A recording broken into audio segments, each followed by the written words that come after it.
ఈరోజు అనంతపురం జిల్లాలో SC ST JS అధ్యక్షులు సాకే హరిగారి గారి ఆధ్వర్యంలో ప్రెస్ క్లబ్ నందు రౌండ్ టేబుల్ సమావేశంలో ఏదైతే మన భారతదేశం ఒక రాజ్యాంగాన్ని ఇచ్చినటువంటి మహానుభావుడు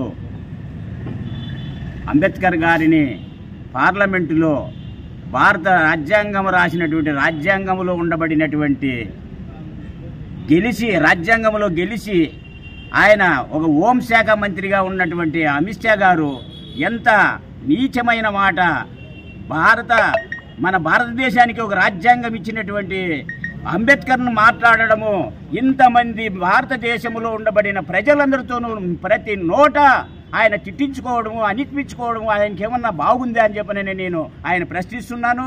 అది ఏదైతే ఇప్పుడు మన భారతదేశానికి ప్రధానమంత్రిగా ఉన్నటువంటి నరేంద్ర మోడీ గారు ఆయన చేతులెత్తి తలంచి మన అంబేద్కర్ గారికి నమస్కారం చేస్తున్నాడు.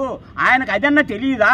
ఒక హోంశాఖలో ఉండి సీనియర్గా ఉండి ఇది దళిత గిరిజనులకు సంబంధించింది కాదు, భారతదేశంలో పుట్టినటువంటి ప్రజలందరి మనోభావాలను దెబ్బతీసే విధంగా ఉంది ఈ అమిత్ గారు మాట్లాడేది. కాబట్టి ఈయన కూడా ఒక రాజ్యాంగం ఇచ్చినటువంటి ఒక అంబేద్కర్నే మాట్లాడినాడంటే ప్రధానమంత్రిని కూడా తీసేసి నేనే ప్రధానమంత్రి కావాలనేటువంటి ఆలోచన కూడా ఈయనకుంటుందేమో అని చెప్పని ప్రజలు ఖచ్చితంగా అనుమానం పడుతున్నారు. కాబట్టి ప్రధానమంత్రి గారు వెంటనే మీ బీజేపీ పార్టీ నుంచి ఆయన్ని వైదొలిగించాలని చెప్పని ప్రధానమంత్రికి విజ్ఞప్తి చేస్తూ ఇక్కడ వచ్చినటువంటి పత్రికలకు అందరికీ ప్రత్యేకంగా మీకు అందరికీ ధన్యవాదాలు తెలియజేసుకుంటూ ఈ సమావేశాన్ని ఏర్పాటు చేసినటువంటి మా కూటమి మన హరి గారికి ప్రజా సంఘాల నాయకులందరికీ కూడా ప్రత్యేకంగా ధన్యవాదాలు తెలియజేసుకుంటూ సెలవు తీసుకుంటున్నాను.